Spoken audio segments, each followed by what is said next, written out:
കാരണം വിജയ സാധ്യതയാണ് പ്രശ്നം. അപ്പൊ അങ്ങനെ ഒരു സീറ്റാണ് മണ്ണാർക്കാട്.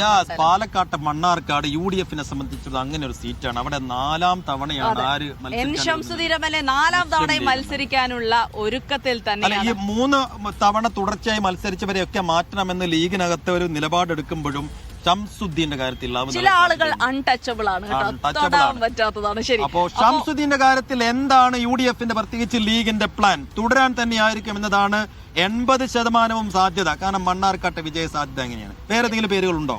ഇല്ല, ഇതിലിപ്പോ പറയുന്നത് മണ്ണാർക്കാട് നഗരസഭാ ചെയർമാനായിരുന്ന ഫായിദ ബഷീറിനെ സ്ഥാനാർത്ഥിയാക്കണമെന്ന് ഒരു വിഭാഗം നേതാക്കൾ സാദിഖ് അലി തങ്ങളെ കണ്ടിരുന്നു എന്നുള്ളത് കൂടിയാണ്. അപ്പൊ ശംസുദ്ദീൻ തന്നെ തുടരണമെന്ന് ആവശ്യപ്പെടുന്നവരുണ്ട്, അങ്ങനെയല്ല എന്ന് പറയുന്നവരുണ്ട്. അപ്പൊ ഇക്കാര്യത്തിൽ അദ്ദേഹം എന്ത് പറയുന്നു എന്ന് നോക്കണം. മണ്ണാർക്കാട് MLA N ശംസുദ്ദീനാണ് എന്നോടൊപ്പം ഉള്ളത്. മണ്ണാർക്കാട് വന്ന് 15 കൊല്ലം 3 ടേം ആകുന്നു. ഇനി ഇവിടെ തന്നെ തുടരോ, ഈ ടേം വ്യവസ്ഥ ഉണ്ടാവില്ല എന്നാണ് അറിയുന്നത്.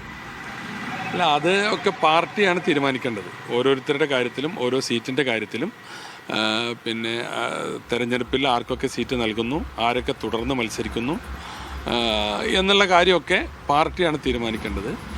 അപ്പോൾ അത് പാർട്ടി എന്ത് തീരുമാനിച്ചാലും അത് ശിരസ വഹിക്കുക എന്നുള്ളതാണ് ഇന്നേ വരെ നമ്മൾ ചെയ്തിട്ടുള്ളത്. ഇനിയും അങ്ങനെ തന്നെ ഉണ്ടാവുള്ളൂ. താങ്കൾ ഈ തിരൂരിലേക്ക് നേരത്തെ ഒന്ന് തിരിച്ചു പോകാൻ ആഗ്രഹം പ്രകടിപ്പിച്ചിരുന്നു എന്നൊക്കെ വാർത്തകളുണ്ടായിരുന്നു, അങ്ങനെയുണ്ടോ? അല്ല, അങ്ങനെ ഞാൻ പറഞ്ഞില്ലേ, നമ്മുടെ ആഗ്രഹങ്ങൾക്കൊന്നും ഒരു പ്രസക്തിയില്ല. ഇപ്പം മണ്ണാർക്കാടിനെ സംബന്ധിച്ചിടത്തോളം എനിക്ക് നാട് പോലെയാണ്. 15 കൊല്ലമായില്ലേ, 1.5 പതിറ്റാണ്ടായില്ലേ, എല്ലാവരും അറിയാം. നമ്മളെ സ്വന്തം നാട് പോലെ തന്നെയായി മണ്ണാർക്കാട് മാറിയിട്ടുണ്ട്.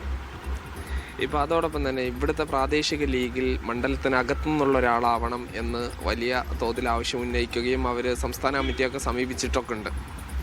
അല്ല, അത് പിന്നെ സംഘടനാ രംഗത്ത് നിർദ്ദേശങ്ങളും അഭിപ്രായങ്ങളും എല്ലാവർക്കും പറയാം. അതൊക്കെ പിന്നെ ആ അഭിപ്രായത്തിനെയൊന്നും തെറ്റു പറഞ്ഞുകൂടാ.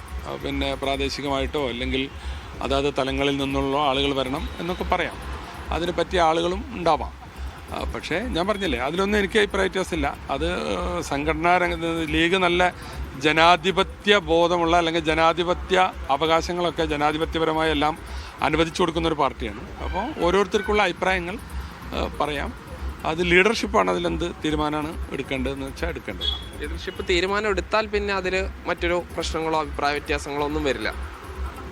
അല്ല, അത് എല്ലാവർക്കും ലീഡർഷിപ്പിൻ്റെ തീരുമാനം ബാധകമാണ്. അത് ആ രീതിയിൽ തന്നെയല്ലേ ഉണ്ടാവുള്ളൂ. ഇവിടെ ഇപ്പോൾ ഈ കുറച്ച് ദിവസങ്ങളായി നടക്കുന്ന ഒരു പ്രധാനപ്പെട്ട കാര്യം, ഈ ഒരു ഇലക്ഷനുമായി ബന്ധപ്പെട്ട ഒരു തർക്കങ്ങൾ ഉണ്ടാകുന്നു, അതിൽ അറസ്റ്റൊക്കെ ഉണ്ടാകുന്നു. അതിൽ CPM ആരോപിക്കുന്നത് N ശംസുദ്ദീൻ MLA പറഞ്ഞതാണ് പോലീസ് കേൾക്കുന്നതെന്ന് ഉള്ളതാണ്.